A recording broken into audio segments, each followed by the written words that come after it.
በወንጌል አማኞች መካከል ያለ ስራ ተሰራ ነበረ ፈርኒቸር ቤት ነበረ ትልቅ ፋክተሪ በደንብ ቪዲዮም ስላየሁት በሄጅም በአካል ስለማቀው አሁን ወደ ከወንጌል አማኞች ወደ ኦርቶዶክስ መጣህና ምንድነው የምትተዳደርበት ነገር አሁን በምንድነው የምትኖረው ስራውን ተታዋል ይመስለኛል ፈርኒቸር ስራ አዲስ አበባ ላይ ከፍተ እንትን ብያለሁ ወርክሾፑን አስተካክያለሁ ግን አልከፈትኩበትም ያው በአንዳንድ ምክንያቶች ግን ደግሞ ተጨማሪ ስራዎችን መሰራው አለ ይሄ የሃይላንድ ክዳኖችን እና ፔስታሎችን ከጅጅጋ ከሐረር አካባቢ እያመጣው ለፋብሪካ አስረክባለሁ አሁን እሱ ነው እየሰራ ያለው ኦኬ ታዲያ እኮ የመጣህ እሱን እየሰራህ ያለ ታዲያ ከንትኑ ጋር ይጋጭብህም ለምሳሌ አሁን አንተ ወደ ኦርቶዶክስ ቤተክርስቲያን መጣህና አገልጋይ ነበርክ አይደለ አገልጋይ ነበር ከዛ ወደ ኦርቶዶክስ መጣህና አሁን ምእመና አገልጋይ ነህ አሁን እዛ እኔ አሁን እዛ ቤት ውስጥ የቤተክርስቲያን አካል ልጅ ነኝ አገልጋይ አይደለህም አይደለም ኦኬ ግን ታዲያ እንዴት ነው መተህ ገና አንድ አመትህ እንግዲህ አንድ አመት ሳይሞላ ገና እንደሄድክ ነው በርግጥ የኦርቶዶክስ ቅበታ እምነት የሆንከው እንዴት በምን መረዳት ነው እኔ እኮ ተከራከርልኝ ብላ ላከችኝ ቤተክርስቲያን ስለሌለች የገባኝን እውነት ባለኝ ፕላትፎርም ነው ማለት አይ አይደለም እንዴ የኢትዮጵያ ኦርቶዶክስ ቤተክርስቲያን ቅበታ እምነት ከሚወደዱ ቁጥር አንዱ ይላል እንደውም አንደኛው ያ እኮ አልኩ ሰው ለምን ወደደኝ አይደለም እኔ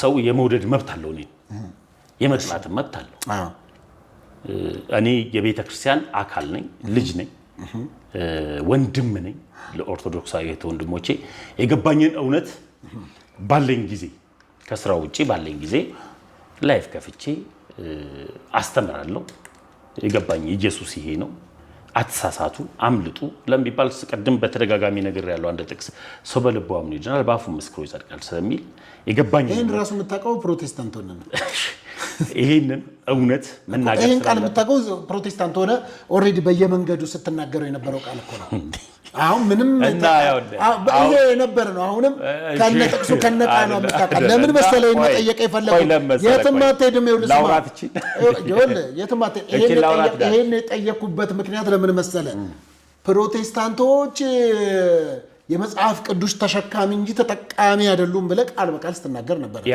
ስለዚህ አንተ ይሄንን ቃል ያወቀው ራሱ ፕሮቴስታንት ሆነ ነው ከምን አንፃር አልኩት ተጠቃሚ አይደሉም ተሸካሚ ናቸው አላልክም እንዴ እኮ ከምን አንፃር አልኩት ተጠቃሚማ ሆኖ አንተም ላለፉት አመታት ቃል በቃል እየሸመደድክ መጽሐፍ ቅዱስን ስለምታነብ እኔ አሁንም ፕሮቴስታንቶች መጽሐፍ ቅዱስ ተጠቃሚ አይደሉም ተሸካሚ ናቸው ብዬ ነው ማምነው መጽሐፍ ቅዱስን በደንብ የተረዳ በደንብ ያነበበ ሰው ጴንጤ ሆኖ መቀጠል አይችልም ኦርቶዶክስ ነው የሚሆነው ጴንጤ የለም እኮ አልኩ አሁን ወንጌል አማኝ ነው ብዬ ወንጌል አማኝ ሆኖ አይቀጥልም ፔንቴኮስታል የሚባል የለም እኔ ጠየቅኩ ስለ ወንጌል አማኝ የለም ክዳሃቸዋል ስለ ወንጌል አማኝ ነው ጠየቅኩ እኔ ወንጌል አማኝ ነው የማውቀው የነገርኩ መንግስትም የሚያውቀው እኔም የማውቀው ወንጌል አማኝ እንደሆነ አላቅም ስለዚህ ወንጌል አማኝ አይደለም እንደ ይሄ ወንጌልንማ ኢቭን ከነስማችን መጠሪያችን ወንጌል አማኝ ተባለን እኮ ስንት ሃይማኖት አላቸው ወንጌል አማኝ ምንድነው በወንጌል አማኝ በወንጌል የሚያምነው እሺ ወንጌል ፈልቶ አይቀዘቅዝ ዓለም አቀፍ ቤተክርስቲያን አላቆም እኔ ፈልቶ የሚቀዝቅዝ ለምን ቀዝቅዞ አይቀርም እኔ ወንጌል አማኝ ነኝ እሱ የወንጌል አማኝ ነው ፈልቶ እኔ ወንጌል አማኝ ነኝ የሚባል አለ ምንድነው አላቀም እኔ ያለ ጠይቀው ፈልቶ ያፈላውን ሰው ጠይቀው እኔ ወንጌል አማኝ ነኝ በወንጌል አማኝ ነኝ ስለዚህ ከምን አንፃር ነው ምክንያቱም ተሜ ስትከራከር ስታወራ ፕሮቴስታንት በነበርክበት መጽሐፍ ቅዱስን እንዳነበብክ ምንም ካንደበታ ያስታውቃል ስለዚህ ከዛ አንፃር ረጅም ቦታ እየሄዱ እንዳገለገለ ሰው እንደው ትንሽ ህሊና አይከስህም ወንጌል አማኞች መጽሐፍ ቅዱስን አያውቁም ብለህ ስትል ተጠቃሚ አይደሉም ተሸካሚ ናቸው ስትል መጽሐፍ ቅዱስን በትክክል የሚያነብሰው ቅድም ብየዋለሁ ኦርቶዶክስ ስለሚሆን ከሚሸከሙት ይልቅ አሁንም መጽሐፍ ቅዱስን ቢረዱት ቢያነቡት መጽሐፍ ቅዱስን እንደው ማን ነው መጽሐፍ ቅዱስ የሌለው ልደተ ቃል በየመንገዱ እየሄደ መጽሐፍ ቅዱስ አላችሁ ሲላቸው አብዛኞቹ የላቸውም አይደል ማስረጃ ጠየቃቸው እስኪ እኔ ቤትናና ካስተር በታች ይሄ ነው ችግሩ እኮ እኔ ጋር ነው አንተ ጋማ መጀመሪያም ነበር ከዚህ ነበረው ይዘን ሄድከው እኔ ጋር ይዘነው ሄድከው ግን የልደተ ቃልን ቪዲዮ ማስረጃ ማድረግ እንችላለን። ቤተክርስቲያን ደጃፍ ላይ ሆኖ መጽሐፍ ቅዱስ አላችሁ ወይ ስላቸው እርግጠኛ ነኝ እስከ ዛሬ 1 ሚሊዮን አላደለም። በዚህ አጋጣሚ እግዚአብሔር ይባርከው እንደዚህ መጽሐፍ ቅዱስ የሚሰጥ ሰው መኖሩ በራሱ ደስ የሚል ነው። እውነት ለመናገር ከስጦታዎች ሁሉ ትልቁ ስጦታ መጽሐፍ ቅዱስ ስለሆነ፣ ግን አብዛኛው ሰው እንደውም የለም። ስለዚህ ከየት መጥቶ ነው እንደውም ጴንጤ ወይም ወንጌል አማኝ አንተ ጴንጤ ብለህ የምትጠራው ማህበረሰብ እንዴት አድርጎ ነው እንደውም መጽሐፍ ቅዱስ አይደል የሚያነበው? እንደው የጴንጤ ይሄ ወንጌል አማኙ መገለጫው እንደውም መጽሐፍ ቅዱስ አይደል? እንጃ መጽሐፍ ቅዱስን ማን ሰጣቸው ብትላቸው ማያውቁ መጽሐፍ ቅዱስን አነበብኩ ይለዋል። አይ መጽሐፍ ቅዱስ ማን ሰጪው ማን ነው በልጅ ስጠይቅ እኮ የማይመልሱ ናቸው እኮ እንዴ። ለምን መጽሐፍ ቅዱስ እግዚአብሔር ቃል እኮ ነው እኮ እግዚአብሔር ቃል ከሰማይ ያወረደው። ለምን ማን ሰጣቸው? ገዝቶ ነው እኮ አልኩ እኮ ገዢ እነሱ ጴንጤ መጽሐፍ ቅዱስን ከሱቅ ነው የሚገዛው። አይ ለኔ ቤተክርስቲያንም አንዴ ይሸጣል። ኦርቶዶክስ ቤተክርስቲያን በር ላይ ድና የሚሸጡ አሉ እኮ ግን ሰጪ አለው።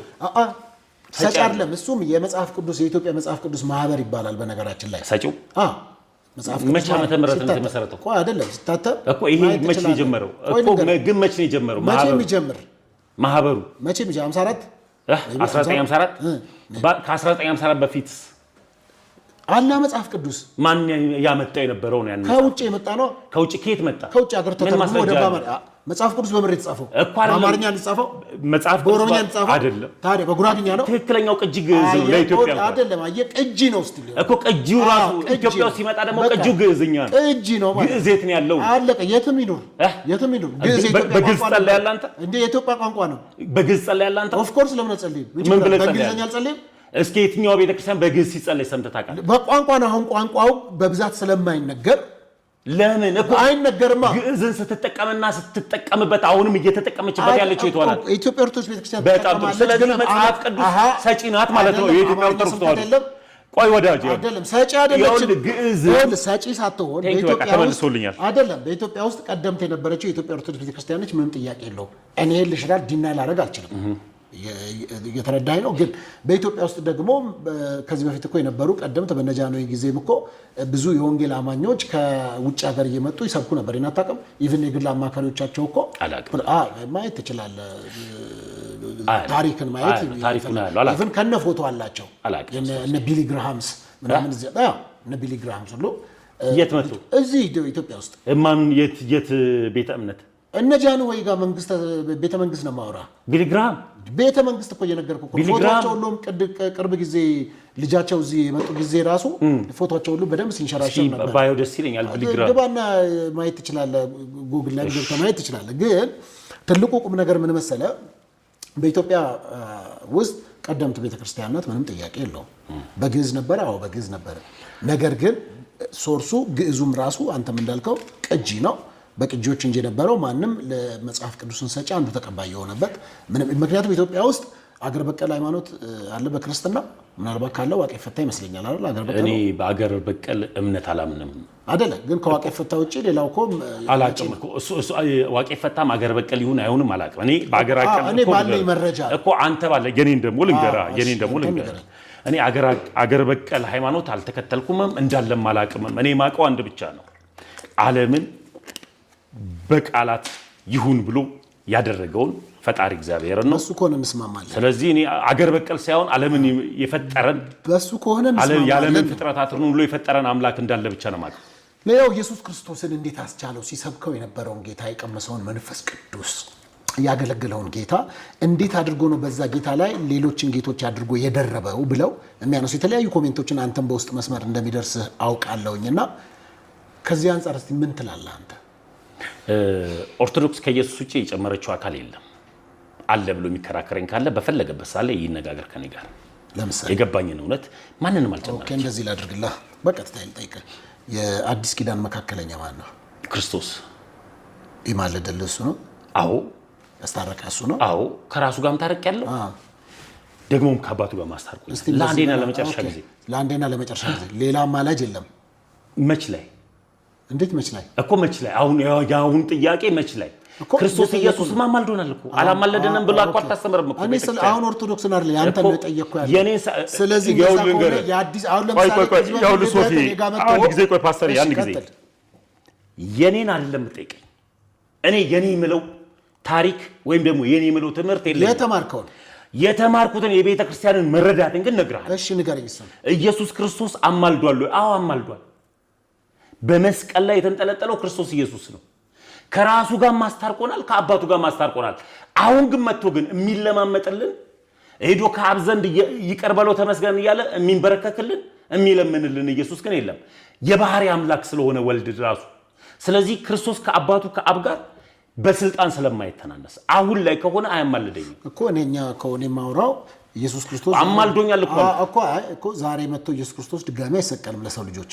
አይ ሁሌስ እንዴት የኢየሱስ ምልጃ እንደ በፕሮቴስታንት ቤት የኢየሱስ ምልጃ ማለት የዛሬ 2000 ዓመት ኢየሱስ ክርስቶስ ለሰው ልጆች ሁሉ አንዱ ስለ ሁሉ ሞቶ የሰው ልጆችን ከአባቱ ጋር ያስታረቀ ከራሱ ጋር ያስታረቀ ኢየሱስ ክርስቶስ ይባላል። የዛሬ 2000 ዓመት። ዛሬ ግን ወደ እግዚአብሔር አብ መቅረብ ለሚፈልጉና መታረቅ ለሚፈልጉ ዛሬም ደሙ ትኩስ ነው። የዛሬ 2000 ዓመት የተሰቀለው ያ ዋጋ ዛሬም ይሰራል። አለቀ። ስለዚህ ዛሬም ከኢየሱስ ክርስቶስ ጋር ላልታረቁ ከጌታ ከእግዚአብሔር ጋር ላልታረቁ ወደ እግዚአብሔር መንግስት መጨመር ለሚፈልጉ ዛሬም ያ ደም ትኩስ ነው። ዛሬም ያ መስቀል ትኩስ ነው። ታዲያ በዚህ አምናለሁ። የታረደው ሰው የሆነው አምላካችን ክርስቶስ ኢየሱስ አይደል እንጂ የፍየል ደም አይደለም እኮ። ስለዚህ ያ ስለሆነ ታዲያ ወንጌላማይ ሌላ ምን ይላል? ዛሬ ኢየሱስ መጥቶ ይሞትልሃል፣ ምልጃ ማለት ምን ማለት ነው? ሞቶልሃል ነው የሚለው ከነቃሉ። እሺ ምልጃ ማለት ምን ማለት ነው? ማስታረቅ ነው። ምን ላይ ነው ያለው ማስታረቅ? አዳምጠኛ። ይኸውልህ መጽሐፍ ቅዱስ ምንድነው የሚያወራን? የጢሞቴዎስ ምዕራፍ 2 ቁጥር 5 ላይ አንድ አለ በሰውና በእግዚአብሔር መካከል፣ እሱም ሰው የሆነው ክርስቶስ ኢየሱስ ነው። መማለድ ማለት ምን ማለት ነው? ማስታረቅ ማለት ነው። which means ምንድነው? አንድን ሰው ስለሌላው አሁን ስትጠራውስ አሁንማ ሞቶልሃል ነው እኮ። እስቲ አንድ ወንጌላማኝ ለሰዎች ኢየሱስ ክርስቶስ ስላንተ ይሞትልሃል የሚል ወንጌላማኝ ሰምተህ ታውቃለህ? ሞቶልሃል ነው የሚለው። አየህ፣ ይሞትልሃል አይደለም። ይሞትልሃል ካለ ስህተት ነው። ሞቶልሃል ካለ ግን የዛሬ 2000 ዓመት የሞተለትን ነው እየነገረው ያለው። ስለዚህ ኢየሱስ ክርስቶስ ስላንተ ሞቶልሃል፣ ስላንተ ዋጋ ከፍሎልሃል። ይከፍልልሃል አይልም፣ ዋጋ ከፍሎልሃል። ተከፍሎልሃል ነው፣ ይከፈልልሃል አይደለም። ስለዚህ ዛሬም ወንጌል አማኞች ብለው የሚናገሩት ምንድነው? ኢየሱስ ክርስቶስ ስላንተ ሞቶልሃል፣ የዛሬ 2000 ዓመት ማልዶልሃል ነው የሚሉ። ይማልድልሃል አይደለም፣ ማልዶልሃል። አሁን ይማልድልሃል አይማልድም? አሁንም ይማልደው ለማን ነው እኮ? አሁን አይማልድም ነው አይደለም። ማልዶልሃል ብለህ አይደለም ለዚህ ኦሬዲ ማልዶልሃል ብለው ሰደው ከፈለከ ኦፍ ኮርስ ማልዶልሃል። አሁንም ይማልዳል። አዎ ይማልዳል ዛሬም። አሁንም አዎ ለማ እሺ ላልዳኑት በጨለማ ላሉት እሱ እውነት ለጠፉት እቀበላለሁ። ለነሱ ለኔማ ማልዶ አስታረቀኝ። ስለዚህ ሁልጊዜ የምትለማመጠው ኢየሱስ የለህም። አሁን ማልደኛ አይደለም። ኦሬዲ የዛሬ 2000 ዓመት ማልዶልኝ ያንን ምልጃ ተቀብዬ የእግዚአብሔር ልጅ ሆኛለሁ። ስለዚህ አሁን እባክህ አስታርቀኝ እባክህ አማልደኝ ምናምን ብለህ የምትጠይቀው ኢየሱስ የለም። በዚህ ሰዓት ኦሬዲ አስታረቀኝ፣ ታረቅኩኝ እኮ። እኔ ታዲያ እኮ ይሄንን ትምህርት ማይኔ ትምህርት ነው አለቀ። ይሄንን ትምህርት ነው እኮ ይሄ ትምህርት እኔን ከኦርቶዶክስ ቤት የገባኝ ትምህርት ነው። ጴንጤው ጋር ግን አንድ ጴንጤ ግን ጠርቼ ግን ኢየሱስ ያማልዳል ብትለው አዎ። አሁንም ራሱ ከአባታችን ከአብ ጋር ያስታርቀናል ይቅር አስብለን ነው ብለን እንጠይቀው ይላል። አይ አስታርቀን ብለን ነው የምንጸልየው፣ አማልደን ብለን ነው የምንጸልየው ብሎ ነው ይጠይቃል። እንደሱ ታርቀናል። አይ ጴንጤ እኮ ትምህርት 85000 አይነት ትምህርት ተከፋፍሎ በደሙ ቀርበናል። ግን ጥሩ ነው ራሱ የኤፌሶን መጽሐፍ 2 እኮ ከፍጥረታችን የቁጣ ልጆች ነበርን፣ አሁን ግን በደሙ ብለናል፣ ቀርበናል፣ ታርቀናል። ስለዚህ ድጋሚ በየቀኑ የምታረቅበት ከአብ ጋር የምታረቅበት ሌላ ነገር የለኝም። ስለዚህ የአዲስ ኪዳን መካከለኛ እስቲ እቺን ብቻ በል። የአዲስ ኪዳን መካከለኛ ብቸኛው ኢየሱስ ክርስቶስ ነው ብለህ ታምናለህ? አዎ። በምክንያት ለምሳሌ ልደተ ቃል እኔ ጋር መጥቶ ቅድስት ድንግል ማርያም አይደለችም፣ መላእክትም አይደሉም፣ ጻድቃን ሰማዕታትም ሰዎችም አይደሉም። የአዲስ ኪዳን መካከለኛ ቪዲዮ እኔ ጋር ስላለ የአዲስ ኪዳን ብቸኛ መካከለኛ ኢየሱስ ክርስቶስ ነው። ምክንያቱም አለና በሰውነት እኛን ስለሚመስል በመለኮትነት ከአባቱ ከአብ ጋር ስለሚመስል አለና ሌሎቹ ግን መላእክቶች በሰውነት ከኛ ጋር አይመስሉንም። ድንግል ማርያም ደግሞ በመለኮትነት ከአብ ጋር ስለማትመስል ከልጇ ጋር ስለማትመስል መካከለኛ የሚሆን የምችለው አንድ ብቻ ነው፣ እሱም ኢየሱስ ክርስቶስ ነው ብሎ ያምናል። ይሄን ታምናለህ አንተ? ድብና አድርጌ። ስለዚህ ይሄን ትደግመዋለህ እንዴ? ኢየሱስ ክርስቶስ የአዲስ ኪዳን መካከለኛ በግ ነው እንዴ? አይደል? ብቸኛ ነው። ብቸኛ እንጂ ማን ነው ታዲያ የአዲስ ኪዳን መካከለኛ ሆኖ ይመጣልን? ወልድ ክርስቶስ አይደል ይመጣልን? ስለዚህ አንዳንዶች እኮ መላእክት ስለኔ ማልዳሉ፣ ቅድስት ድንግል ማርያም ስለኔ ትማልዳለች፣ ጻድቃን ሰማዕታት ምንድን ነው እሱን በቃ እንዴት የቅዱሳን መልጃ ገባ እሺ ብለህ ካስረዳኝ በዚህ ሰዓት ገብቷል። ቅዱሳን የዘላለም ሞት ሞተዋል ብለን አናምንም እኛ። ሕያዋን ናቸው። ሕያዋን ስለሆኑ ሕያው ደግሞ ሞተ አይሰማም ብለን አናስብም። ስለዚህ ሕያዋን የሆኑ አባቶች ጸሎትን ይሰማሉ፣ ያስታርቁናል፣ ወይም ደግሞ ያስታርቁናል ሳይሆን ይለምኑልናል። ምን ብለው? ለምሳሌ እኔ አሁን በረከቱ ይደርብኝ አባታችን አቡነ ገብረ መንፈስ ቅዱስ በሳቸው ጸሎትን ያምናሉ። ለምሳሌ በምን የሰራውትን ኃጢአት እነግራቸዋለሁ። ሕያው ስለሆኑ ማን ነው ሕያው ናቸው? አባቴ ሕያው ናቸው ብሎ መጽሐፍ ቅዱስ ይናገራል። በክርስቶስ ኢየሱስ የሚያምን የዘላለም ሕይወት እንዲኖረው እንጂ እንዳይጠፋ እግዚአብሔር አንድያ ልጁን እስኪሰጥ ድረስ ዓለሙን እንዲወደዋል አይደል የሚለው? ስለዚህ በክርስቶስ ኢየሱስ የዳኑ ሰዎች ምንድን ናቸው? ኦኬ በስጋ አሁን ለምሳሌ ቆሮንቶስ መጽሐፍ ይናገራል። ስጋ ወደ አፈሩ ነፍስም ወደ አባቷ ትሄዳለች። ገባኝ። ታዲያ አሁን እናንተ ከዚህ ብንለያይ ይሰማሃለሁ። እኔ እናንተ እዚሁ ምድር ላይ አለን እኮ። ምድር ላይ ካለ በዚህ ጉዳይ ጸልይልኝ ብልህ ቅዱሳን ሕያዋን ናቸው ብለህ አታምነው እኮ። ሕያዋን አይደሉም መቻልኩኝ እኮ። ሕያው ከሆኑ ይሰማሉ አይሰሙም? እንዴት አድርገው የሚለውን እግዚአብሔር የጥበብ አምላክ ስለሆነ ከመጽሐፍ ቅዱስ እኮ እግዚአብሔር የጥበብ አምላክ ስለሆነ እግዚአብሔር ስለማይን እየነገርኩ እኮ እኔ ከመጽሐፍ ቅዱስ አመጣለሁ። አይሰሙም የሚል አመጣለሁ ከመጽሐፍ ቅዱስ። አንተ ደግሞ ይሰማሉ የሚል ታመጣለህ። አምጣልኝ። አይሰሙም የሚል እሺ ዕብራዊ መጽሐፍ ምዕራፍ 7 ቁጥር 18 ጀምሮ ያለውን ቃል አነባለሁ። ሕጉ ምንም ፍጹም አላደረገምና ስለዚህ የምትደክም የማትጠቅም ስለሆነች የቀደመች ትእዛዝ ተሽራለች፣ ወደ እግዚአብሔር የምንቀርብበት የሚሻል ተስፋ ገብቷል። እነርሱም ያለ መሐላ ካህናት ሆነዋልና። እርሱ ግን አለ ጌታ አንተ እንደ መልከ ጸዴቅ ሹመት ለዘላለም ካህን ነህ ብሎ ማለት አይጸጸትም ብሎ በተናገረለት ከመሐላ ጋር ካህን ሆኗልና ያለ መሐላ ካህን እንዳልሆነ መጠን እንዲሁ ኢየሱስ ለሚሻል ኪዳን ምን ሆኗል? ዋስ ሆኗል። እነርሱም እንዳይኖሩ ሞት ስለከለከላቸው ካህናት የሆኑ ብዙ ናቸው። እርሱ ግን ለዘላለም የሚኖር ስለሆነ የማይለወጥ ክህነት አለው።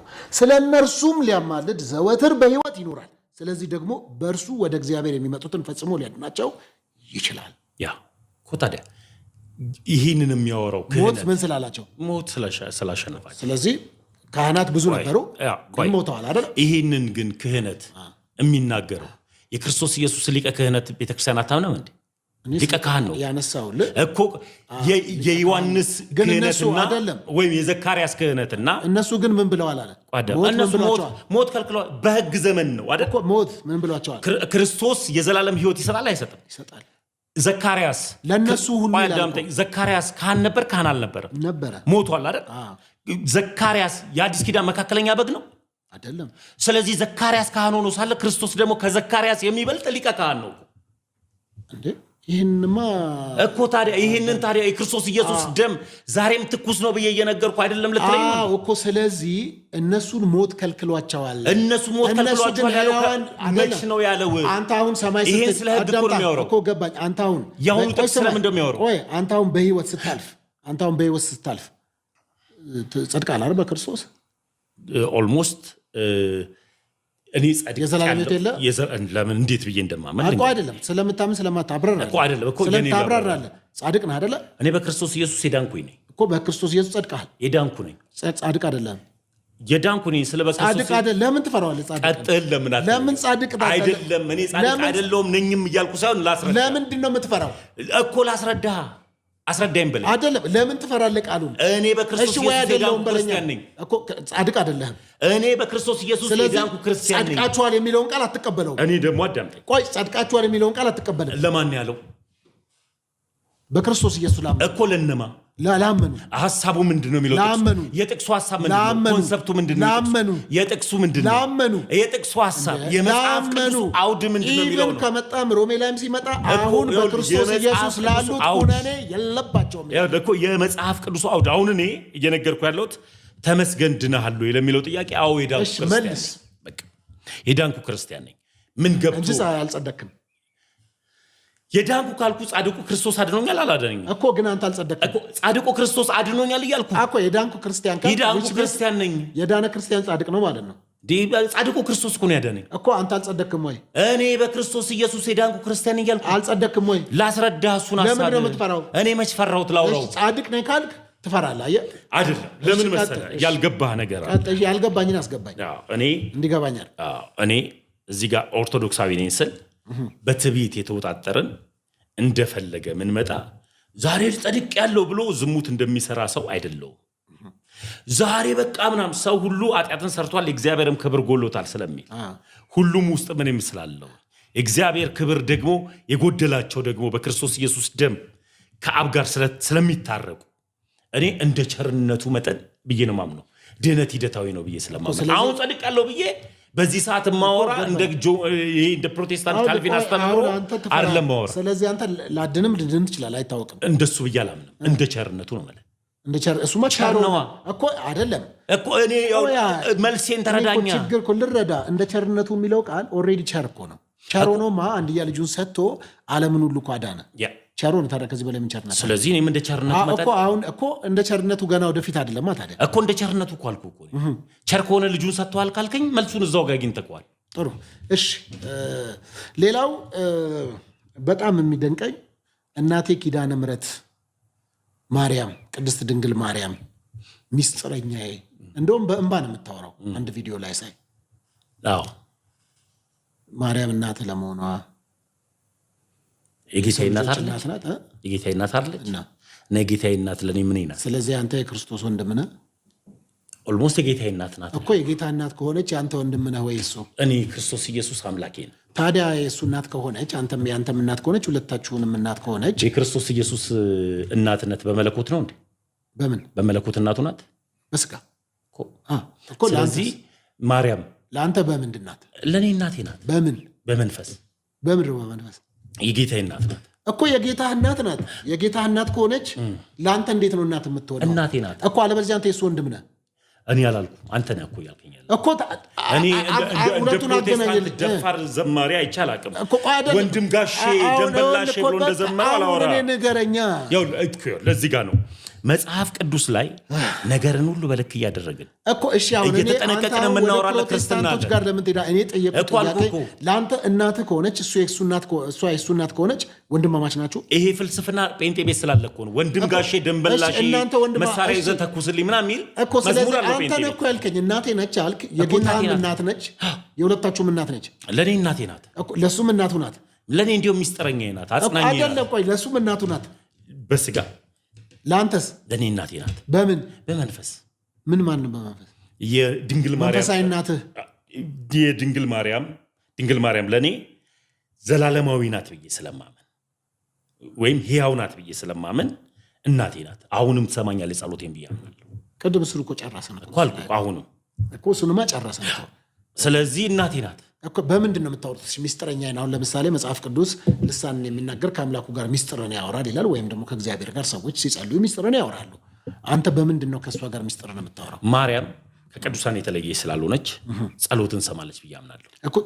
ግን እንዴት ነው ስታወራት? ሳወራ መቼም እዚህ ጋር መጸለየውን ጸሎት ጸልይልኝ አትለኝም። ጸሎቱን አይደለም እኔ ጸሎቱን አይደለም እያልኩ ምንድን ነው የምትባባሉት ነው እኮ። የምንባባለውን ጸሎቱን እኮ ሚስጥር ምንድን ነው? ሚስጥረኛ ናት። እግዚአብሔር አይሰማህም?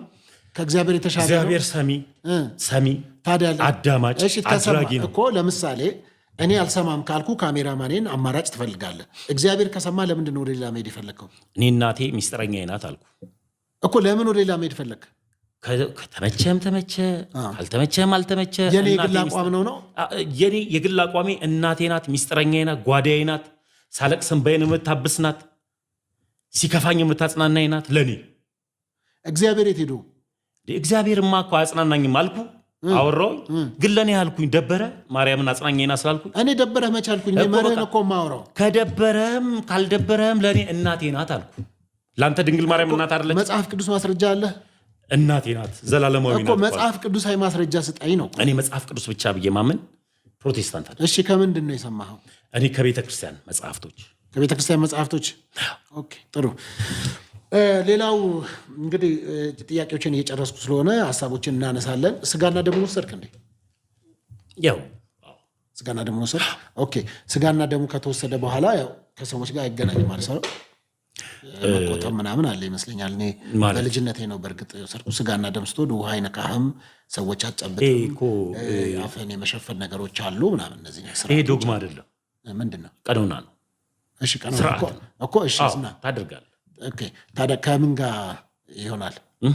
ኦልሞስት ያው ስርዓቱን ልንገር። ቀኖና ስለሆነ ምን ማለት ነው? ስርዓት ስለሆነ ላስረዳ። ስጋ ደሙን ወስደ አንተ ልክ እንዲህ እንደ አንዳንድ ቤት ወይም እንደ ሌላው ሃይማኖት ሻይ ቡና እንደሚያቀርብ ሰው አይደለም ይመጣል። እብስቱንም የሆነች ሴት ሰታ ደሙንም የሆነች ሴት ሰታ እንደ ሻይ ቡና እንድትወስዱ አይደለም የሚደረግ። ስርዓት አለው። አቁራቢ ክርስቶስ ደቀ መዛሙርቶቹን አቁርቦ ልክ ቆርሶ እንካችሁ ስለእናንተ የሚቆረሰው ስጋዬ ነው ብሎ እንደሰጣቸው እንደዚሁ ደግሞ እንካችሁ ስለእናንተ የሚፈሰው ደሜ ነው ብሎ ወይኑን አንስቶ እንደሰጠ ቤተክርስቲያን ላይ የሚያቆርብ አቁራቢ ዲያቆን አለ። እሺ ስለዚህ እሱ ስጋውን ይሰጣል። እሺ ደሙንም ይሰጣል። እሺ እሱን ተቀብለ እንዲታፍናል በነጭ ነገር። ያ ማለት ምን ማለት ነው? ማለት ክቡር የሆነው የክርስቶስ ኢየሱስ ስጋ ክቡር የሆነው የክርስቶስ ኢየሱስ ደም የዘላለም ሕይወት ስለሚሰጥ ይህ የከበረ ስጋ በምራቅ አማካኝነት ወደ መሬት እንዳይነጥብ ወይም ደግሞ በምራቅ አማካኝነት እንዳይወድቅ ክቡር የሆነውን ስጋውን ደሙን በመጠበቅ ምክንያት ነው። ያ ነው በቃ ምክንያቱ፣ ሌላ ነገር የለው እኮ። እንግዲህ መጽሐፍ ያው ስጋና ደሜን በበላችሁ ጊዜ ሞትና ትንሣኤን ትናገራላችሁ ነው አይደል? ስለዚህ የዘላለም ሕይወት ይሰጣል እኮ። ሞትና ትንሣኤን ትናገራለህ። እኔ ስጋውን በበላው ጊዜ ሞትና ትንሣኤ አልገባኝም። ሞትና ትንሣኤውን ትናገራላችሁ አይደል? የክርስቶስን እናገራለሁ። አይ የኔን መስሎኝ ነው። ሞትና ትንሣኤን ያልከኝ ሞትና አይደለም፣ የክርስቶስን ሞትና ትንሣኤ ትናገራላችሁ። እሱንማ ግድ ነው። ሁሌም እያወራሁኛል እንዴ? አይደለም እንዴ? የዛን ዕለት ታዲያ ስጋና ደሙ ከወሰድክ በኋላ ቤት ነው የምትገባው። ሰዎች አታገኝም። የት ነው የምትናገረው? እነማን ሰዎችም አላገኘው። ሰው አትጨባበጥም። ሰው ጋር ሰው የበዛበት ቦታ ለምን እንደማልጨባበጥ ግን እያስረዳው። በምን አሁን ለምሳሌ ያክል ምን እንዳይሆን። አረ ምንም አይደል። ይሄ እኮ ነገርኩህ እኮ ከነገረ ድህነት ጋር የሚገናኝ ጉዳይ እኮ። ለምንድን ነው ታዲያ? ያው ቀኖና ስለሆነ ነው አልኩ። ለምን በቃ ይሄ ህግ ስለሆነ የቤተክርስቲያን ህግ ስለሆነ ብቻ ነው እኮ። መጽሐፍ ቅዱስ ያ የሚለው ሀሳብ ደግሞ እኔ አሁን ስጋውን በልቼ ደሙ ጠጥቼ የልጅነትን ክርስትናን አግኝቼ ክርስቲያን ሆኛለሁ አይደለ? ስለዚህ እኔ ክርስቲያን ከሆንኩኝ በኋላ አሁንም ድር ጨምር ኢየሱስ ያድናል ብዬ እየነገርኳቸው ነው እኮ። ገባኝ። ግን ለምን መሰለህ ሞትና ትንሣኤን ትናገራላችሁ ካለ ወዲያው አደረጉ ይላል። ወዲያው ምን ላይ በበላችሁ ጊዜ በቃ በበላችሁ ጊዜ ምንድን ነው? ጊዜ ምንን ያመለክታል? አንተ ፍታው በቃ። ጊዜ ምንን ያመለክታል? አንተ የባሰ እንዳትስት ብዬ ነው። የባሰ ፈታሁት ብለህ የባሰ እንዳትስት ብዬ ነው። ፍታው ከፈለክ። ግን ስጋና ደሜን በበላችሁ ጊዜ ሞትና ትንሣኤን ትናገራላችሁ ከሆነ ትበላለህ። ሞትና ትንሣኤን እኔ ፍታው ስትለኝ መጽሐፍ ቅዱስ ካወራው ውጪ አላወራም። ደግሞ አባቶች ከፈቱት ውጪ አልፈታም። እዚህ ሀሳብ ላይ ግን አባቶችን አልጠየኩም ወይም ደግሞ አጋዥ መጽሐፍቶችን አላነበብኩም። ስለዚህ ሁለተኛ ላይ ስንገናኝ ይዘህ ትመጣለህ። ብዙ ላይሰንሶች ሁሉ ተጠይቄ ችግር የለም። እንግዲህ ጥሩ ቆይታ ነው ያደረግነው። በስተመጨረሻ የመጨረሻ ጥያቄ ላድርግ። ላይቭ ላይ ነው እኔ ጋር መተህ ነበረ ወደ ኦርቶዶክስ ከላቀልክ በኋላ። እኔ ከሰዎች ጋር በሰላም በመኖር አምናለሁ። በተለያየ ሃይማኖት ሰው ቢሆን እንኳን ከአንተ ጋር በእንደዚህ በአንድ መጽሐፍ ቅዱስና በአንድ ኢየሱስ ክርስቶስ በሚል ስም ምግባባው ሰው ጋር ቀርቶ ከሌላ ሰው ጋር ማወራለሁ። ችግር የለብኝም በእንደሱ። ግን መጀመሪያ ስመጣ ትንሽ መስቀል ላይ ያደረግከው፣ ከዛ አሁን ደግሞ ትልቅ አድርገኸዋል። ምንድን ነው ልዩነቱ? ልዩነት የለው። ታዲያ ለምን አተለከው? ኦልሞስት ክርስቲያን መሆኔ እንዲታወቅልኝ ነው እንዴ እኮ። ክርስትና ካላወጣሁት ኦኬ፣ ችግር የለም አውጣው፣ ችግር የለም እኮ። አተልቀኸዋል። እስቲ በመስቀል ነው ክርስቲያን መሆናችን የሚታወቀው። ኦልሞስት ይሄ መስቀል የሚያደርጉ ሰዎች ክርስትናቸውን የሚያሳያ ነው አይደል? ግን መጽሐፍ ቅዱስ በምን አሳዩ ነው የሚለው? በምን እንድናሳይ ነው የምናለው? እንጂ አልገባኝም ጥያቄ። መጽሐፍ ቅዱስ አንድ ሰው ክርስቲያን መሆኑን አማኝ መሆኑን የክርስቶስ ተከታይ መሆኑን በምን ነው የሚያሳውቀው ይላል መጽሐፍ። በህይወት ልታስተምር ትችላለህ። ሌላ ልታሳይ ትችላለህ። በህይወት በመኖር ልታሳይ ትችላለህ። ሌላ እኔ አልኖርኩትም ነው እያልከኝ ያለው አይደለ? አልተማርክም በእኔ ህይወት አይደለም እኮ። ያ ካልገባህ ለምንድን ነው መጨማሪ ያስፈለገ? ይህ ክርስቲያን ለምንድን ነው የሚደረገው? ከዚህ ውጭ ሌላ ትርጉም የለው። እኔ አላቅም። ክርስቲያን መሆኔ ያሳያል። ሌላውን ሌሎቹ መጠየቅ ትችላለህ። ጥቁር ኩርስ እኔ እንጃ እንዴ አልጠየኩም። ጠይቃር እንዴ አውቃለሁ፣ ግን ከዚህ በፊትም ስለመለስኩልህ እኔ እንጃ። በጣም ጥሩ። በስተመጨረሻ ልታስተላልፈው የምትፈልገው መልእክት ካለ እድል ልስጥህ። መልእክቶችን ሳይቆራረጡ ሳይሸራረፉ ስለሚተላለፉ የወደድከውን ማለት ትችላለህ። በመጨረሻ ሰዓት እምለው እግዚአብሔር ያክብርልኝ አንተንም ወንድሞችም እስካሁን ድረስ አብራችሁ ስላላችሁ ኦርቶዶክሳውያን ሁላችሁንም ከልብ ነው የማመሰግነው። እግዚአብሔር ለአገራችን ሰላም ለምድራችን ረፍትን ያምጣ። በተለይ አሁን እያዘንኩበት ያለውት ወቅታዊ ጉዳይ አለ እና በዚህ በአርሲ በኩል እየተጨፈጨፉ ላሉ ክርስቲያኖች ልዩነታቸው እየታየ ማህተባቸው እየታየ ለሚታረዱትም ለቤተሰቦቻቸውም ለሁሉም ማጽናናትን ያምጣ። ከኦርቶዶክስ ቤት ደግሞ እየወጣችሁ ደግሞ ጴንጤ የሆናችሁ ኦርቶዶክስን የምትሳደቡትም እናንተም እግዚአብሔር ልቦናችሁን ይመልሰው እላለሁ። አመሰግናለሁ። አንተንም ጨምሮ በጣም ጥሩ ተመልካቾች አመሰግናለሁ። እንግዲህ ከተመስገን የጌታ ልጅ ጋር የነበረን ቆይታ በዚህ አጠናቅቄያለሁ። አብራችሁን ስለነበረው በጣም አመሰግናለሁ። እንግዲህ በትዕግስት የገባህን የተረዳኸውን ነገር ስለመለስክልኝና በሚቀጥለው ደግሞ ፕሮግራማችን በእርግጠኝነት የጎደሉ ነገሮችን ይዘን እንደምንመጣና እንደምንገናኝ አምናለሁ።